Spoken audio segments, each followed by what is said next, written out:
Student, welcome to Mission MBBS channel for entities. Today our topic is calculation of radius for Bohr orbit. आज हम Bohr orbit के लिए radius के लिए formula को क्या करेंगे, डिराइव करेंगे। तो टेबल ऑफ कंटेंट में हमारे साथ है radius derivation for Bohr orbit, okay, और रेडियस फार्मूला और इसके साथ टेक्निकल पॉइंट और लास्ट में हम एमसीक्यूज को भी डिस्कस करते हैं। तो आ जाते हैं अपने टॉपिक की तरफ। टॉपिक हमारा है calculation of radius for Bohr orbit और ये हमारे साथ बोहर मॉडल के एप्लीकेशन में आते हैं, ठीक है, और बाद में और भी एप्लीकेशन को डिस्कस करते हैं।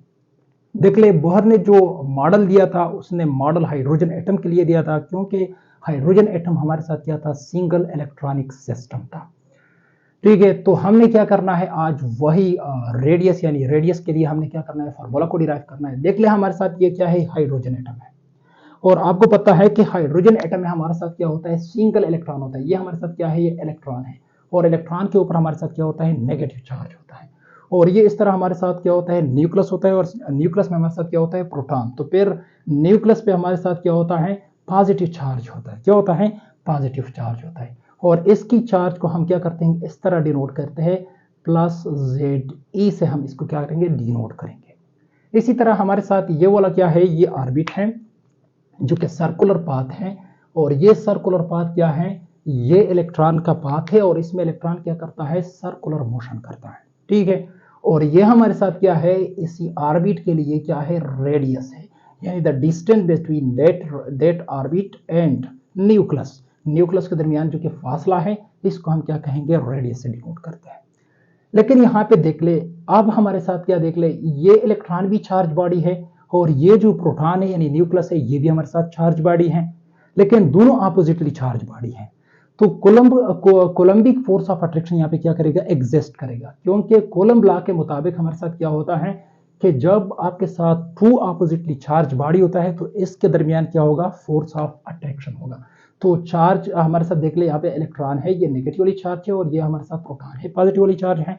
तो इसके दरमियान देख ले, ये हमारे साथ क्या है, फासला है, डिस्टेंस है, जो कि असल में रेडियस है। क्या है, रेडियस। और देख लीजिए हमारे साथ क्या है, रेडियस है। तो आप क्या करता है, कूलम्ब लॉ के मुताबिक क्या होता है, ये जो कूलम्ब लॉ के मुताबिक क्या होगा, अट्रैक्टिव फोर्स होगा। क्या होगा, अट्रैक्टिव फोर्स इसके दरमियान बिटवीन इलेक्ट्रॉन एंड प्रोटॉन, इनके दरमियान क्या होगा, अट्रैक्टिव फोर्स होगा। अब देख ले, यहाँ पे इसी फोर्स का क्या होगा कि ये पुल करेगा इलेक्ट्रॉन को, क्या करेगा, पुल इलेक्ट्रॉन टुवर्ड्स न्यूक्लियस। ये न्यूक्लियस की तरफ इसको क्या करता है, पुल करता है। लेकिन एट द सेम टाइम इसी ही इलेक्ट्रॉन के ऊपर एक फोर्स लगता है, उस फोर्स का नाम है सेंट्रीफ्यूगल फोर्स। क्या, सेंट्रीफ्यूगल फोर्स। और सेंट्रीफ्यूगल फोर्स का काम क्या होता है, to push out electron of the orbit। यह हमारे साथ जो ऑर्बिट है यानी सर्कुलर पाथ कि इससे इलेक्ट्रॉन को क्या कर दे, बाहर की तरफ इजेक्ट कर दे, यानी इसको टेंजेंटली मूव कर ले। लेकिन देख ले, हमारे साथ ये इलेक्ट्रॉन क्या कर रहा है, ये वैसे ही सर्कुलर मोशन कर रहा है, न न्यूक्लियस की तरफ अट्रैक्ट किया जाता है, यानी न न्यूक्लियस की तरफ गिरता है, न बाहर की तरफ जाता है। तो इसका मतलब ये है कि ये जो ऑर्बिट है ये हमारे साथ क्या है, स्टेबल है। क्या है, ऑर्बिट हमारे साथ क्या है, स्टेबल है। ऑर्बिट क्या है, स्टेबल। इसका मतलब ये होता है कि हमारे साथ जो इलेक्ट्रॉन है, इस इलेक्ट्रॉन के ऊपर जो सेंट्रीफ्यूगल फोर्स लगता है, और इस तरह जो कि इसके ऊपर कोलंबिक फोर्स ऑफ अट्रैक्शन लगता है टुवर्ड्स इनवर्ड साइड यानी टुवर्ड न्यूक्लियस, ये आपस में हमारे साथ क्या है, बराबर है। यानी हमारे साथ जो कोलंबिक फोर्स है, F कोलंबिक, और इस तरह जो F सेंट्रीफ्यूगल है, हम इसको G से वैसे डिनोट करेंगे ताकि डिफरेंशिएशन हो। तो F कोलंबिक और ये जो सेंट्रीफ्यूगल फोर्स है, ये दोनों आप क्या है, इक्वल इन मैग्नीट्यूड है बट ऑपोजिट इन डायरेक्शन। देख ले, सेंट्रीफ्यूगल फोर्स इसको आउटवर्ड की तरफ पुश करता है, और ये जो कोलंबिक फोर्स है ये इसको क्या करता है, इनवर्ड की तरफ। लेकिन दोनों क्या है, आपस में बराबर हैं। तो इस वजह से ये जो इलेक्ट्रॉन है ये सर्कुलर पाथ में क्या कर रहा है, रिवॉल्यूशन कर रहा है, ना न्यूक्लियस की तरफ गिरता है, ना बाहर की तरफ जाता है। तो इसका मतलब ये है कि हमारे साथ जो ऑर्बिट है ये क्या है, स्टेबल है, ठीक है। तो अब देख ले हमने क्या करना है, यहाँ पे हमने न्यूक्लियस को Z+Z से डिनोट किया और इलेक्ट्रॉन को E नेगेटिव से डिनोट कर दिया। तो देख ले इसके ऊपर ये जो इलेक्ट्रॉन है, इसके ऊपर इसके इलेक्ट्रॉन और इस न्यूक्लियस यानी जो प्रोटॉन के दरमियान जो फोर्स ऑफ कोलम्बिक है, अट्रैक्टिव फोर्स है, हमने इसको इस तरह डिनोट किया कि F कोलम्बिक कोलम्ब लॉ के मुताबिक देख ले ZE² डॉट E नेगेटिव और रेडियस का स्क्वायर, यानी जो हमारे साथ क्या है इसके दरमियान तो फिर रेडियस है, क्योंकि ये डिस्टेंस है तो फिर इसका हम स्क्वायर ले लेंगे। तो हमने स्क्वायर लिया। अब देख ले यहाँ पे प्रोपोर्शनलिटी है, तो प्रोपोर्शनलिटी को दूर करने के लिए हम क्या करते हैं, कांस्टेंट अप्लाई करते हैं। तो यहाँ पे हमने क्या कर दी, F coulombic is equal to constant हमने क्या लगा दिया प्रोपोर्शनलिटी के बजाय, तो यह हमारे साथ क्या हो जाएगा ZE² और R²। ठीक है, अब देख ले यह हमारे साथ हो गया इक्वेशन 1। आप क्या करते हैं कि ये K जो है ना, K की एक स्पेसिफिक वैल्यू है, वो हमारे साथ क्या है 1/4 पाई साइला नॉट।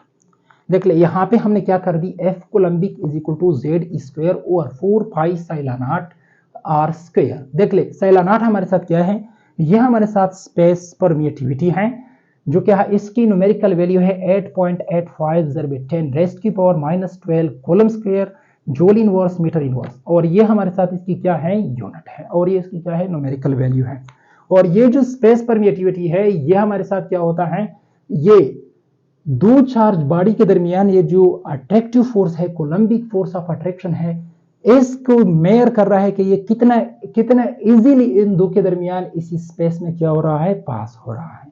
तो देख ले यहाँ पे इलेक्ट्रॉन और ये क्या है न्यूक्लियस में जो प्रोटॉन है, इसके दरमियान क्या है ये स्पेस व क्या है कोई मीडियम नहीं।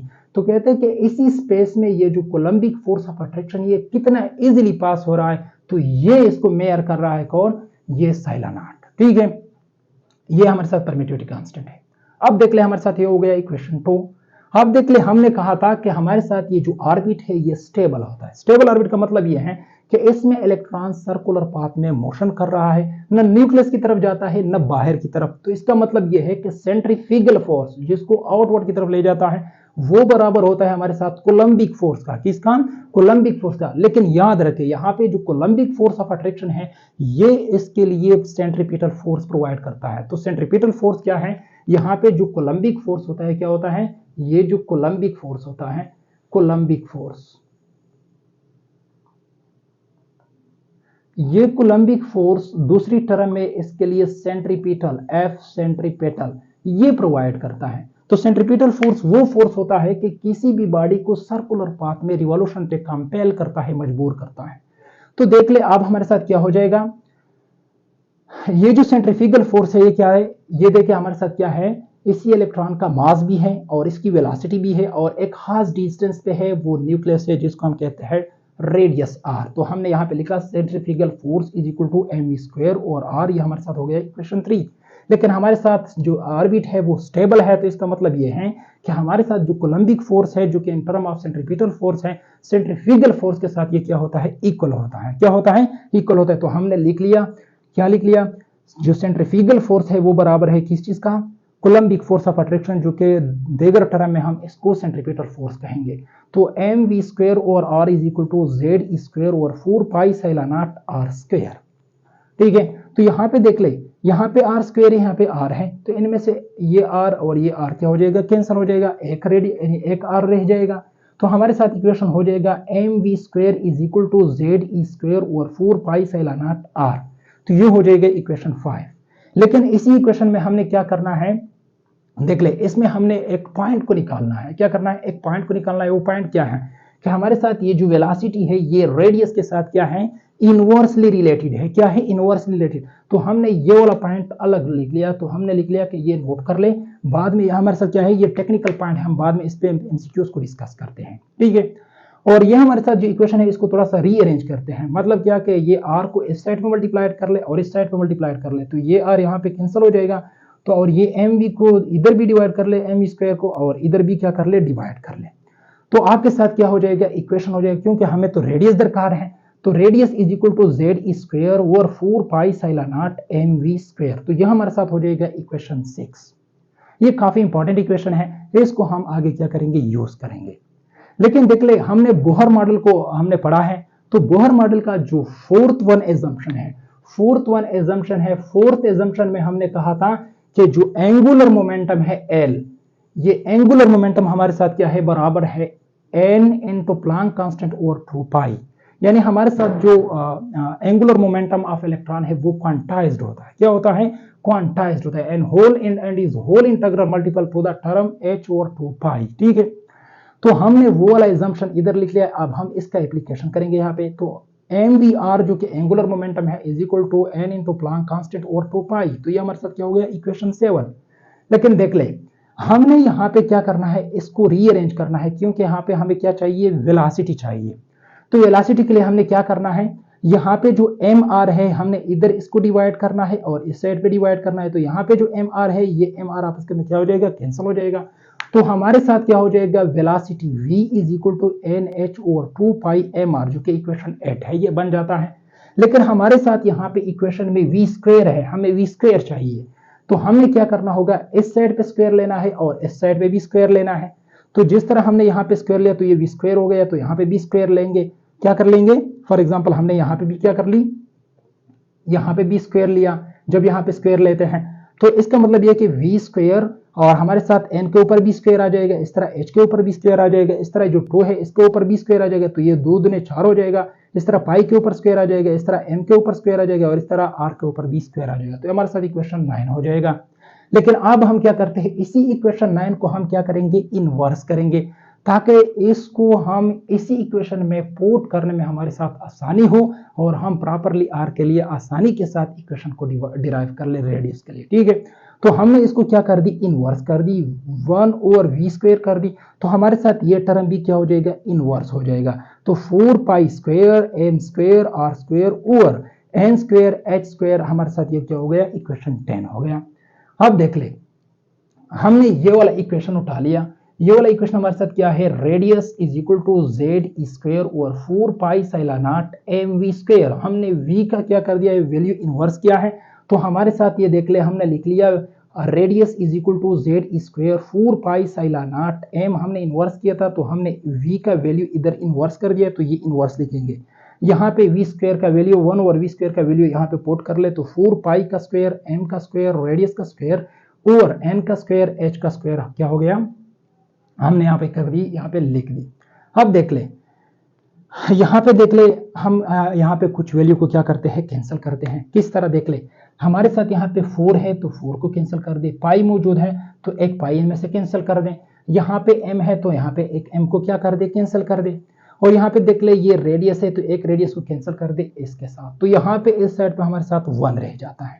तो हमारे साथ इक्वेशन क्या हो जाएगा, 1 is equal to Z square pi M, क्योंकि यहाँ पे एक पाई रह जाता है और एक क्या हो जाता है, एम भी रह जाता है और इसके साथ एक आर भी रह जाता है। तो पाई एम आर लिख लिया और साइलन नॉट रह जाता है एन स्क्वायर और एच स्क्वायर। देख ले, हमने ये लिख लिया। अब हमें क्या दरकार है, रेडियस दरकार है आर।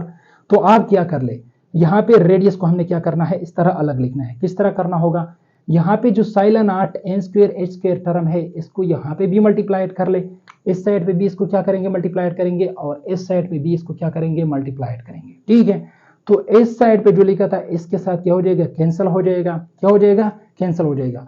और ये जो इस साइड पे हमने मल्टीप्लाइड कर दिया था N epsilon naught N square H square 1 के साथ मल्टीप्लाइड कर ले तो ये वही आ जाएगा। ठीक है, और यहाँ पे जो जेड ई स्क्वायर है और ये जो है इसके साथ क्या है, पाई एम है, इसको इधर भी डिवाइड करेंगे उधर भी क्या करेंगे, डिवाइड करेंगे। तो देख ले, हमने ये वाला और ऊपर वाला को कैंसिल कर दिया, फिर इधर हमारे साथ इस क्या हो गया, हमारे साथ जेड स्क्वायर पाई एम आ गया। तो हमारे साथ इक्वेशन क्या हो गया, हमारे साथ क्या हो गया, ये वाला इक्वेशन हो गया कि radius is equal to epsilon naught N square H square over Z square pi M. ये हमारे साथ क्या है, रेडियस के लिए इक्वेशन है।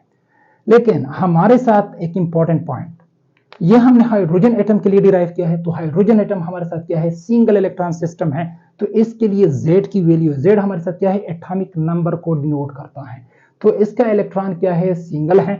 तो इसमें अगर इलेक्ट्रॉन की वैल्यू पुट करेंगे तो ये वैसे ही हमारे साथ क्या आ जाता है, 1 आ जाता है। तो 1 को मल्टीप्लाइड करें वही आपके साथ आ जाएगा। तो देख ले, आपके साथ क्या हो जाएगा, radius is equal to N का स्क्वायर, इस तरह साइला नॉट और H square over E square pi M. तो ये हमारे साथ क्या हो जाएगा, ये वैल्यू आ जाएगा।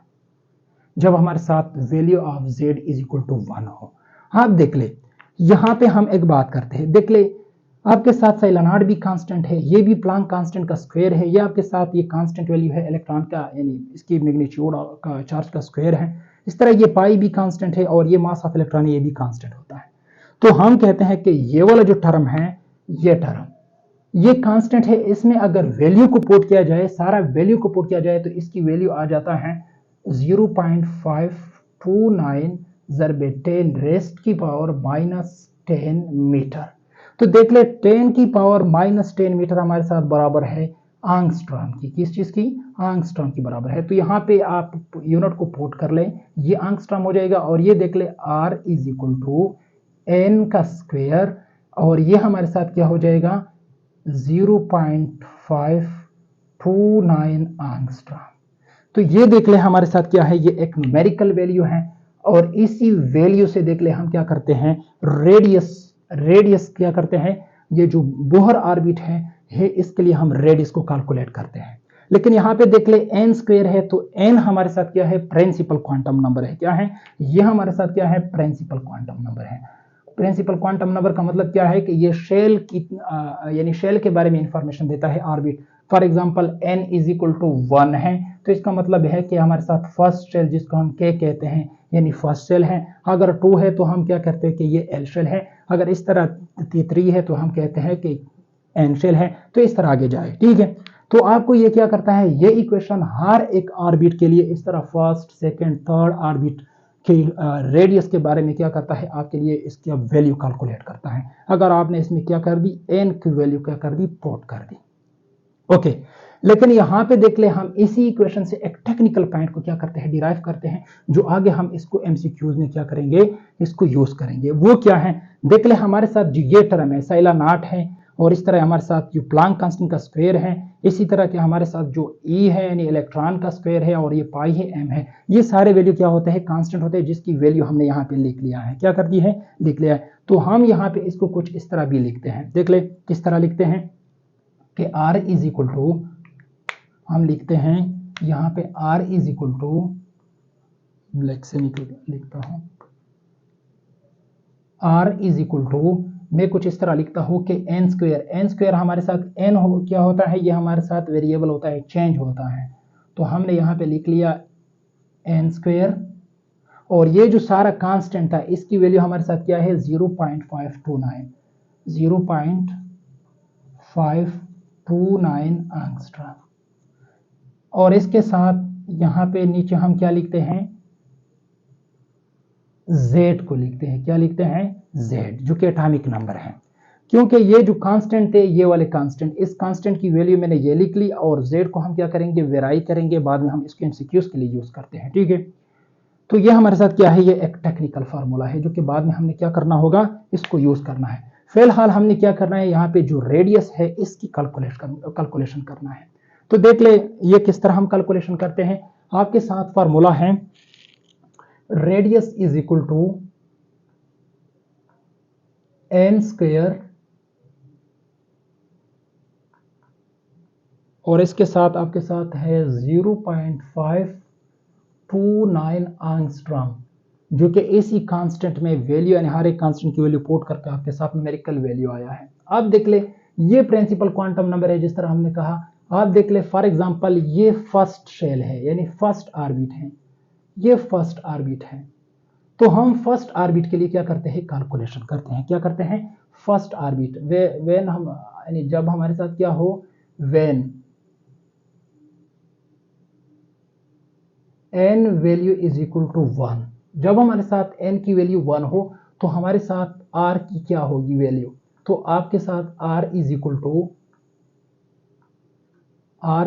टू n की वैल्यू 1 पुट कर ले, 1 का स्क्वायर, और ये आपके साथ क्या है 0.529 एंगस्ट्रॉम।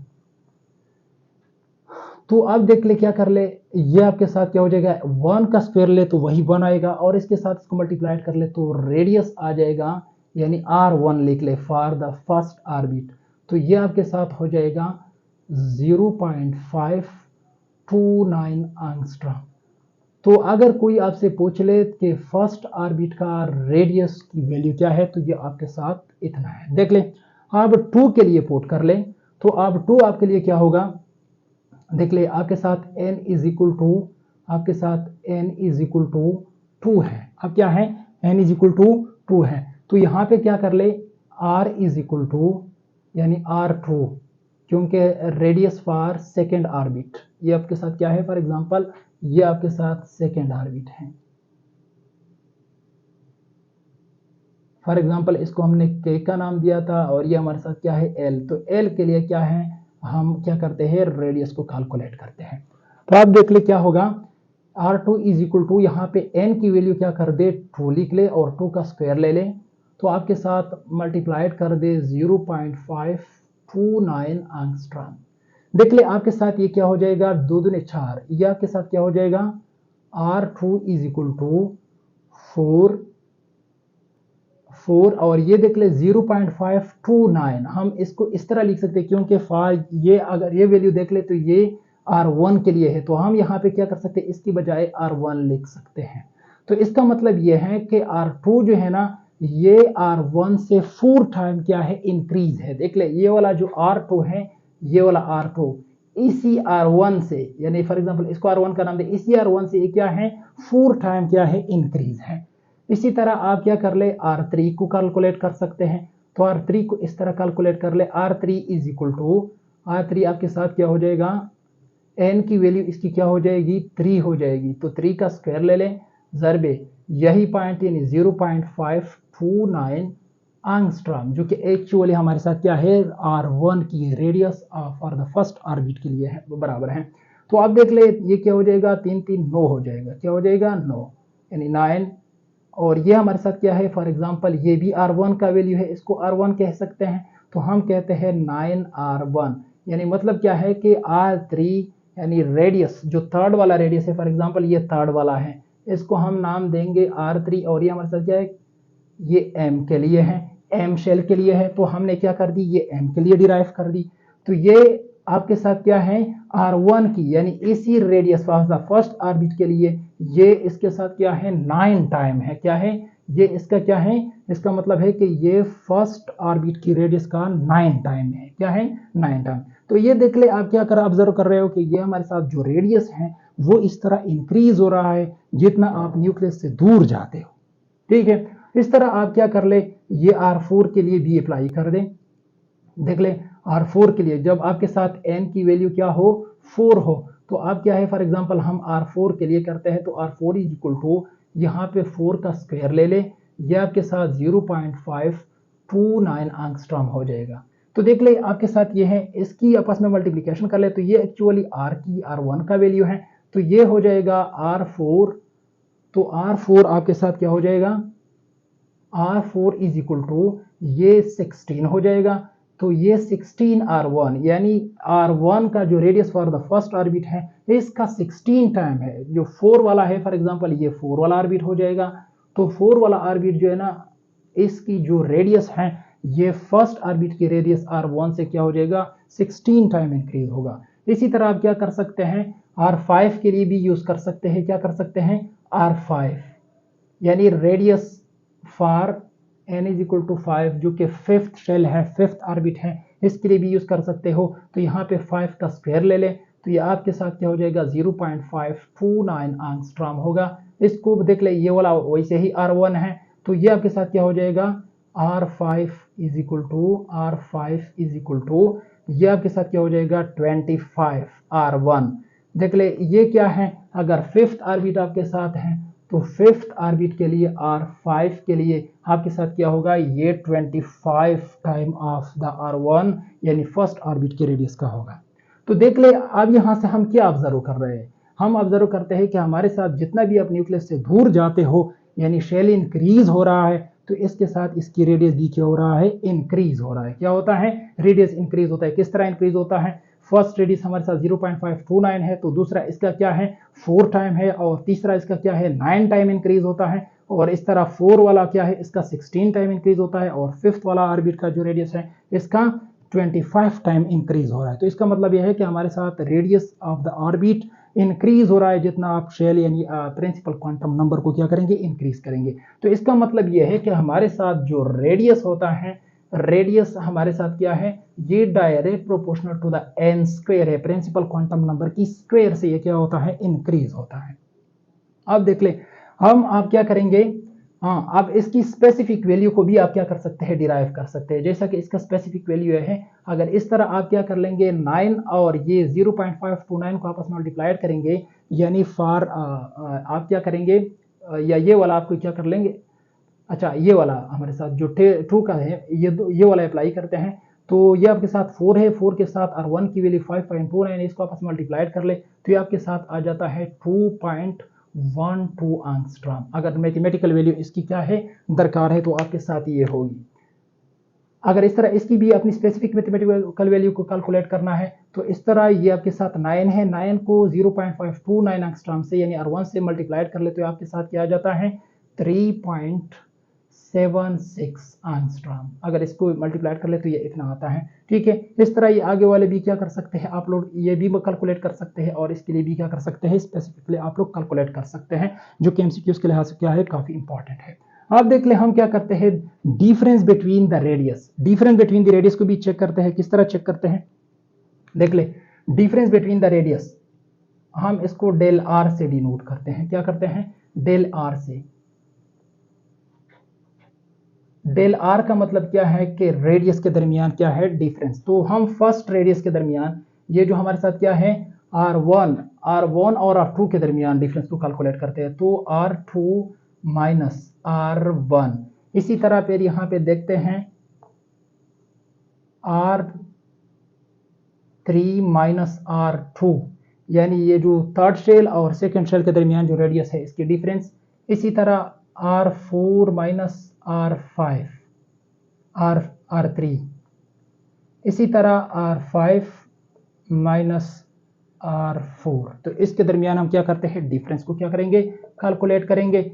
देख ले अब ये देख ले R2 आपके साथ क्या है, R2 की वैल्यू है 4R1, क्या है, हम यहां पे लिख देते हैं 4R1। इसी तरह माइनस R1 हमारे साथ क्या है, हमारे साथ क्या है R1 0.52, यानी हम जस्ट यहाँ पे R1 लिख सकते हैं। यहाँ पे क्या करें, R3 आपके साथ क्या है 9R1। इसी तरह R2 क्या है 4R1। इसी तरह देख ले यहाँ पे आपके साथ R4 कितना है, अच्छा देख ले R4 आपके साथ कितना है, यहाँ पे देख ले R4 आपके साथ क्या है 16, ये आपके साथ क्या है 16R1 माइनस आपके साथ क्या हो जाएगा, आपके साथ क्या हो जाएगा 9R1। अब इस तरह आपके साथ क्या हो जाएगा 25, आगे क्या हो जाएगा 25R1 माइनस आपके साथ ये कितना हो जाएगा 16R1। अब देख ले इसके दरमियान डिफरेंस को चेक करते हैं, तो इन दो के दरमियान डिफरेंस कितना आता है 3R1। देख ले इस तरह इसके दरमियान डिफरेंस आता है 5R1। इसी तरह इसके दरमियान डिफरेंस करके आपके साथ आ जाता है 7R1। इसी तरह इसके दरमियान क्या आ जाता है, डिफरेंस को देख ले तो ये आपके साथ आ जाता है 9R1। अब ये देख ले हमारे साथ डिफरेंस ये जो बिटवीन 2 ऑर्बिट है, इस तरह फर्स्ट सेकंड और फर्स्ट के दरमियान, इस तरह थर्ड और सेकंड के दरमियान, इस तरह हर एक के दरमियान क्या कर ले, चेक कर ले। तो आप देख ले यहाँ आपके साथ क्या हो रहा है, ये जो डिफरेंस है ये भी क्या हो रहा है, इंक्रीज हो रहा है, लेकिन ये इक्वली स्पेस्ड नहीं है।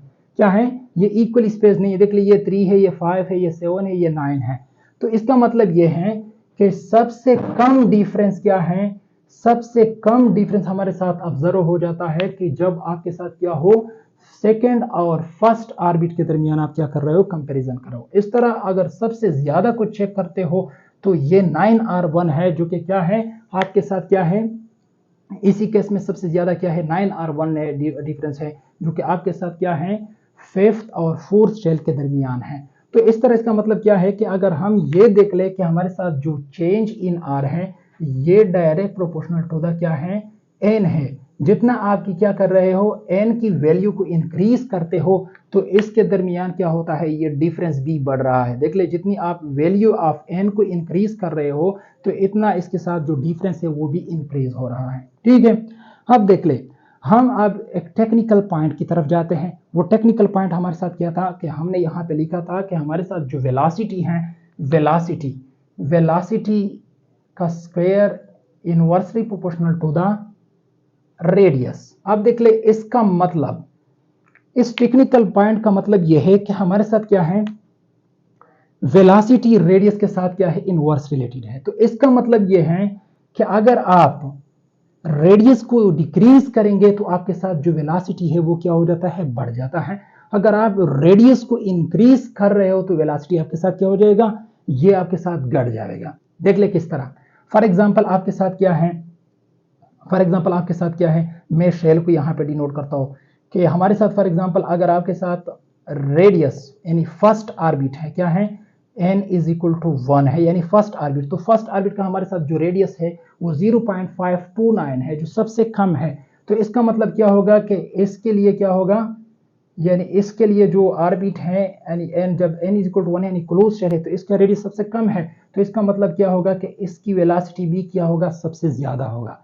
इस तरह अगर इस केस में देख ले तो हमारे साथ जो फिफ्थ ऑर्बिट है क्या है, अगर n इज इक्वल टू 5 को देख ले तो ये क्या है, इसकी अगर r को देख ले रेडियस, तो ये क्या होता है हमारे साथ, क्या है एग्जैक्टली हमारे साथ क्या होता है 25r1, यानी जो radius of the first orbit है इसका 25 टाइम ज्यादा है।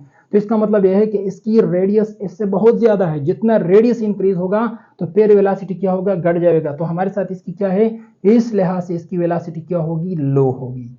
अब देख ले हमारे साथ फॉर एग्जांपल एमसीक्यूज हैं। फॉर एग्जांपल हमारे साथ क्या है, एक एमसीक्यूज है इस तरह के कि द वेलोसिटी ऑफ इलेक्ट्रॉन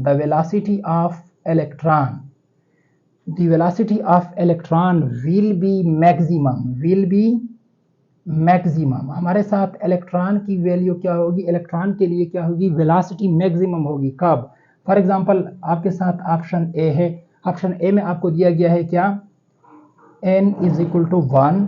इसी तरह ऑप्शन बी में दिया गया है n is equal to 2। Option C में दिया गया है n is equal to 3। Option D में दिया गया है n इज इक्वल टू 4। क्या, n इज इक्वल टू 4। तो देख ले, अब यहाँ पे देख ले, ये एमसीक्यूज का एक वर्जन है। आपसे ये शेल के बारे में पूछ रहा है कि कब इसकी ज्यादा होगी। तो आपको पता होना चाहिए कि हमारे साथ जो प्रिंसिपल क्वांटम नंबर है इसके साथ रेडियस की क्या है, डायरेक्ट रिलेशन है। तो जितना आपके साथ n की वैल्यू इंक्रीज होगी, इतना आपके साथ क्या हो जाएगी, आपके साथ रेडियस भी इंक्रीज होगा। क्या हो जाएगा, रेडियस इंक्रीज होगा। जब रेडियस इंक्रीज होगा तो रेडियस का हमारे साथ वेलोसिटी के साथ इनवर्स रिलेशन है। तो आप देख ले हमारे साथ वो क्या करे कि सबसे ज्यादा वेलोसिटी कब होगी, जब आपके साथ क्या होगी, यानी आपके साथ n इज इक्वल टू 1 होगी, यानी जो फर्स्ट ऑर्बिट, तो फर्स्ट ऑर्बिट की रेडियस हमारे साथ सबसे कम है, 0.529 एंगस्ट्रॉम है। तो इसकी कम है तो वेलोसिटी भी क्या होगी, इसकी सबसे ज्यादा होगी। तो आप लोगों ने ऑप्शन ए को करेक्ट करना होगा। इसी तरह इसी एमसीक्यूज की जो वर्जन है आपके लिए इसको इस तरह भी डिफरेंस कर सकता है, यानी ऑप्शन ए की बजाय आपको यहाँ पे क्या दे सकता है, के दे सकता है, और ऑप्शन बी में आपको दे सकता है एल दे सकता है, ऑप्शन सी में आपको दे सकता है एम दे सकता है, और ऑप्शन डी में आपको दे सकता है एन। तो देख ले इसने ये एमसीक्यूज की जस्ट वर्जन तब्दील कर दी। तो देख ले के क्या है, हमारे साथ फर्स्ट शेल है, एल सेकंड शेल है, एम थर्ड शेल है, एन फोर्थ शेल है। जिस तरह आप एन की तरफ जाएंगे तो हमारे साथ रेडियस इंक्रीज होता है। क्या होता है, रेडियस इंक्रीज होता है। अगर आप इस तरह क्या जाएंगे, ये हमारे साथ अगर आप मजीद आगे की तरफ जाएंगे तो रेडियस क्या होगा, इंक्रीज होगा। लेकिन हमारे साथ क्या कह रहा है कि जब रेडियस डिक्रीज हो तो फिर हमारे साथ वेलोसिटी ज्यादा होगी। तो आपसे कहते हैं कि मैक्सिमम वेलोसिटी कब होगी, जब आपके साथ रेडियस कम होगी। तो आपके साथ जो के शेल है, ये फर्स्ट शेल है जिसके लिए n की वैल्यू 1 है, तो इसकी रेडियस सबसे क्या होगी, कम होगी। तो इसकी वेलोसिटी क्या हो जाएगी, सबसे ज्यादा होगी। इसी तरह इसकी वर्जन और भी दिया जा सकता है। वो वर्जन आपके साथ क्या है, वो आपको इस तरह दिया जा सकता है कि फॉर एग्जांपल ये आपके साथ क्या, यहाँ पे लिख ले R1, इधर आपके साथ लिख ले R2, और यहाँ पे लिख ले आपके साथ R3, यहाँ पे लिख ले R4। तो देख ले ये radius for first orbit, radius for second orbit, radius for third orbit, radius for fourth orbit. इसने एमसीक्यूज की वर्जन तब्दील कर दी, बाकी एमसीक्यूज वही है। The velocity of electron will be maximum. तो आपको देख ले ये R1 देख ले, R1 क्या है, इसकी सबसे कम है 0.529 एंगस्ट्रॉम है। बाकी देख लीजिए ज्यादा है तो इसकी सबसे कम है, तो आपके साथ इसकी वेलोसिटी क्या हो जाएगी, सबसे ज्यादा होगी। एमसीक्यूज इस तरह भी चेंज किया जा सकता है, आपसे ये भी कहा जाए कि आपके साथ the velocity of the electron will be minimum, सबसे कम तब होगा जब सबसे ज्यादा रेडियस होगा, तो फिर वेलोसिटी क्या होगी हमारे साथ, कम होगी। तो सबसे ज्यादा रेडियस अगर n इज इक्वल टू 4 है, तो इस फोर्थ शेल का रेडियस सबसे ज्यादा है, तो फिर हमारे साथ वेलोसिटी कम होगी। इसी तरह अगर इस वर्जन में दिया गया है तो n की जो प्रिंसिपल क्वांटम नंबर यानी n है, n शेल है, तो इसके हमारे साथ जो रेडियस है वो सबसे ज्यादा है, फिर भी इसकी वैल्यू सबसे कम होगी क्योंकि वेलोसिटी के साथ इनवर्स रिलेशन है। इस तरह अगर R4 दिया हो तो R4 से सिंपली हम कह सकते हैं कि R4 जो रेडियस है वो हमारे साथ सबसे ज्यादा होता है। देख ले इस केस में, तो जब ज्यादा होगा रेडियस तो वेलोसिटी हमारे साथ क्या होगी, कम होगी। मतलब आप न्यूक्लियस के करीब शेल जो होता है इसके में क्या होता है हमारे साथ जो इलेक्ट्रॉन होता है वो काफी हाई स्पीड के साथ मोशन करता है। इसी तरह आपके साथ जो हायर शेल होते हैं इसमें इलेक्ट्रॉन की स्पीड कम हो जाता है। इसी तरह अगर एमसीक्यूज दिया जाए कि when for example when electron, आपसे ये कहा जाए, जस्ट हमारे साथ एमसीक्यूज है सिंपली, व्हेन इलेक्ट्रॉन इज यानी इलेक्ट्रॉन क्या हो जाता है, when electron jump from first orbit, क्या देख ले आपके साथ जो फर्स्ट ऑर्बिट है फॉर एग्जांपल के शेल है, के शेल से आपको यानी आपके साथ एम शेल तक, यानी एम शेल को क्या हो रहा है आपके साथ, ये इसने ट्रांजिशन कर दी, जंपिंग लगा दी, यानी फर्स्ट शेल से उसने क्या कर दी, थर्ड शेल की तरफ क्या कर दी, उसने जंपिंग लगा दी। तो देख ले जितना अब देख ले, अब इससे आपको ऑप्शन दिया जा सकता है, ऑप्शन में ए में आपसे पूछ सकता है कि इसकी जो वेलोसिटी है ये क्या होगी, इंक्रीज होगी। ये भी दिया जा सकता है ऑप्शन बी में कि इसकी वेलोसिटी क्या होगी, डिक्रीज होगी। या आपको ये भी दिया जा सकता है कि इसकी वेलोसिटी नॉट अफेक्टेड, इस तरह दिया जा सकता है। ऑप्शन डी में आपको दिया जा सकता है नॉन ऑफ दीज। तो देख ले हमने कहा था कि जितना शेल आगे की तरफ जाता है तो इसका रेडियस इंक्रीज होता है। तो देख ले यहां से जो फर्स्ट ऑर्बिट से गया तो फर्स्ट ऑर्बिट का रेडियस हमारे साथ 0.529 एंगस्ट्रॉम था। अब देख ले थर्ड ऑर्बिट की तरफ गया है तो थर्ड ऑर्बिट का क्या होता है हमारे साथ, वैल्यू होता है 3.76 एंगस्ट्रॉम। तो ये मतलब क्या है कि हमारे साथ ये क्या होगा, इसकी वैल्यू इंक्रीज हो गई, क्योंकि हमारे साथ क्या होता है 9 टाइम इंक्रीज है देन दैट R1।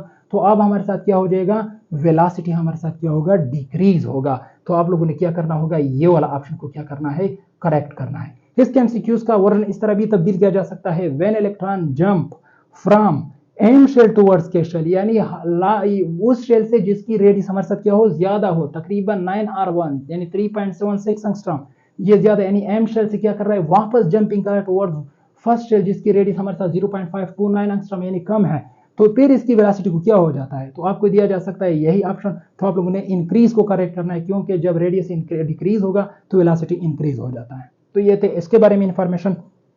अब एक और इस तरह देख ले कि हम इस टर्म के बारे में हमने जो आप लोगों को इंफॉर्मेशन दी थी कि हमारे साथ ये इस तरह एक टेक्निकल पॉइंट बनता है, तो ये हमारे साथ एक और टेक्निकल पॉइंट है कि इसमें आपके साथ क्या है, radius is equal to N square, यानी एन की वैल्यू हम क्या करेंगे, चेंज करेंगे, और इस तरह इसके जो जेड है यानी न्यूक्लियर चार्ज को हम क्या करेंगे, क्या करेंगे, इसको इंक्रीज करेंगे, चेंज करेंगे। और ये हमारे साथ क्या है, स्पेसिफिक वैल्यू फॉर R1 है, जो कि आप हमारे साथ इसी केस में हमारे साथ कांस्टेंट होगा।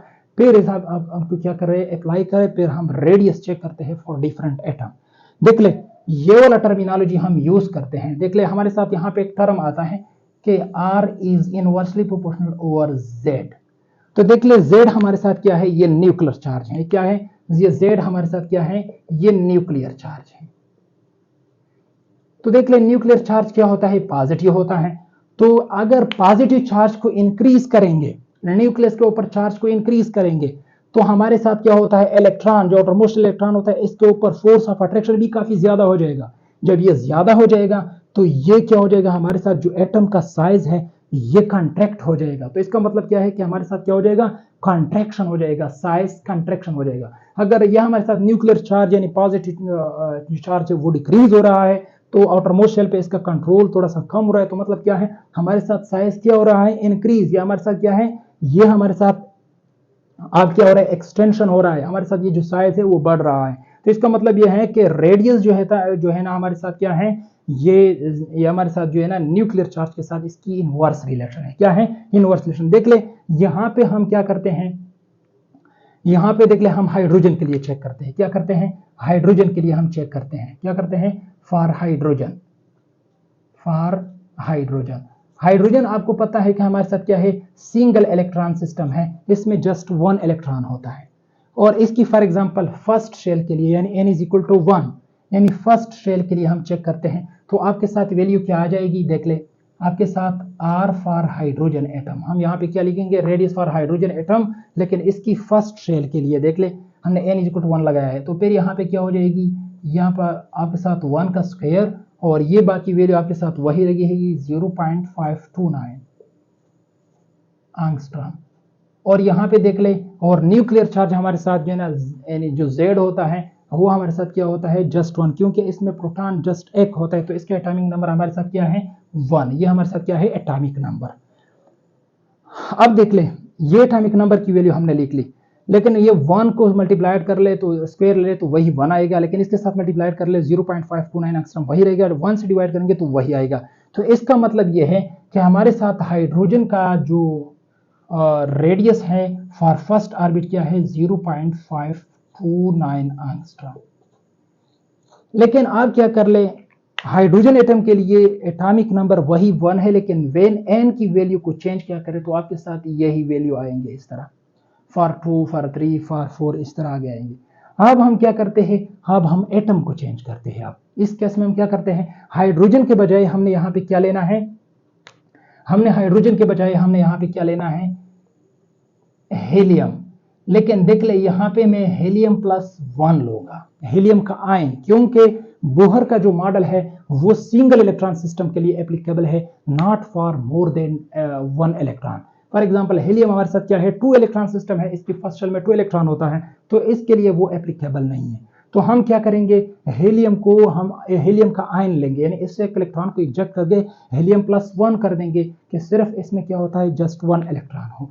तो आप देख ले हमारे साथ क्या हो जाता है, इसकी भी है फॉर एग्जांपल हम फर्स्ट शेल के लिए चेक करते हैं, n = 1, तो इसका क्या करते हैं, 1 का स्क्वायर लेते हैं, बाकी यही 0.529 एंगस्ट्रॉम यही लगाते हैं। और इधर क्या होते हैं, देख ले हीलियम का क्या होता है, 2 प्रोटॉन होते हैं, तो इसका एटॉमिक नंबर क्या हो जाएगा, 2।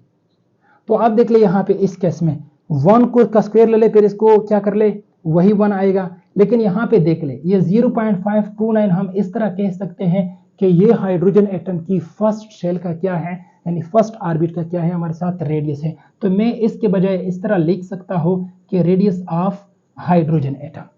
तो देख ले हमारे साथ क्या हो जाएगा, यहाँ पे 2 डिवाइड कर ले, तो इसका मतलब क्या होगा कि जो हमारे साथ हीलियम +1 है यानी हीलियम आयन है, इसकी फर्स्ट शेल का जो ऑर्बिट यानी फर्स्ट शेल यानी ऑर्बिट का जो हमारे साथ क्या है, रेडियस है, वो हमारे साथ क्या है, radius of the first orbit of the hydrogen की हाफ है, यानी क्या है, इसकी हाफ है। इसी तरह n की वैल्यू को चेंज करें तो आपके साथ क्या हो जाएगी, डिफरेंट वैल्यू आप क्या करेंगे फॉर हीलियम की रेडियस के लिए, यानी डिफरेंट शेल के लिए डिफरेंट वैल्यू ऑफ r यानी रेडियस को क्या कर सकते हैं, आप कैलकुलेट कर सकते हैं। इसी तरह आप क्या करें, अब इस केस में आप लोग क्या कर ले, आप देख ले यहाँ पे आप ये इस तरह भी कर सकते हैं कि इस 2 को क्या कर ले, इस साइड पे मल्टीप्लाइड कर ले, तो ये हमारे साथ क्या हो जाएगा, हम इसको इस तरह भी लिख सकते हैं कि r यानी radius of hydrogen atom for first orbit to radius of the helium +1 ion. तो इसका मतलब ये है कि हमारे साथ अगर हीलियम आयन का यानी इसकी रेडियस को यानी फर्स्ट ऑर्बिट की रेडियस को 2 टाइम कर ले, तो फिर आपके साथ हमारे साथ जो क्या है, हाइड्रोजन एटम का फर्स्ट ऑर्बिट का रेडियस है इसकी बराबर होगा। यानी हमारे साथ क्या हो जाएगा, ये हमारे साथ क्या है, जो हाइड्रोजन एटम का रेडियस है ये 2 टाइम इंक्रीज है देन हीलियम। ओके, इस तरह आप लिथियम के लिए भी अप्लाई कर सकते हैं, लेकिन लिथियम आप लोगों ने क्या करना होगा, ये 3 इलेक्ट्रॉन सिस्टम है, पेयर नॉट एप्लीकेबल, आपने इसको आयनाइज करना है। मतलब क्या करना है, इससे 2 इलेक्ट्रॉन को इजेक्ट करना है, 1 इलेक्ट्रॉन को छोड़ना है, क्योंकि इसके 3 इलेक्ट्रॉन्स होते हैं। तो यहाँ पे आपके साथ क्या हो जाएगा, 2+ हो जाएगा। तो लिथियम जब 2+ हो जाएगा तो इसकी फॉर एग्जांपल फर्स्ट शेल के लिए चेक करते हैं, तो n की वैल्यू 1 का स्क्वायर, इसी तरह यही 0.529 एंगस्ट्रॉम, और इसकी क्योंकि इसका न्यूक्लियर चार्ज क्या है हमारे साथ, इसमें 3 प्रोटॉन होंगे, तो इसका एटॉमिक नंबर क्या होगा, 3 होगा। तो देख ले इसका क्या हो गया, 3। तो हम ये 0.529 इसको हम ये भी लिख सकते हैं कि ये रेडियस ऑफ हाइड्रोजन एटम की फर्स्ट ऑर्बिट का है। तो यहाँ पे हम इसकी 3 लिख सकते हैं। तो हम ये कह सकते हैं कि लिथियम आयन की फर्स्ट ऑर्बिट का जो रेडियस है वो हमारे साथ 3 time less than of the radius of the first orbit of the hydrogen atom. तो अब इस तरह भी कर सकते हैं कि इस 3 को क्या कर ले, इस तरह पर मल्टीप्लाइड और इस तरह, तो हम इस तरह भी लिख सकते हैं कि हमारे साथ जो radius of hydrogen atom for the first orbit is equal to 3 time of the lithium ion, 3 time radius of the 3 time of the lithium 2 plus ion, यानी लिथियम का जो फर्स्ट ऑर्बिट है, फर्स्ट ऑर्बिट की जो radius है इसको 3 time increase करेंगे, फिर हमारे साथ जो रेडियस ऑफ हाइड्रोजन है इसका बराबर होगा। तो इसका मतलब है कि radius of the hydrogen atom for the first orbit is 3 time greater than of the radius of the first orbit of the lithium 2 plus ion. ठीक है, अब देख ले, यहां पे हम एक ट्रेंड को निकालेंगे। वो ट्रेंड क्या है, तो हमें अब यहां पे पता चला, तो हम लिख सकते हैं कि radius of the hydrogen atom is greater than radius of the helium plus 1। इस तरह हेलियम प्लस 1 का क्या है, greater than lithium radius of the lithium 2 plus ion.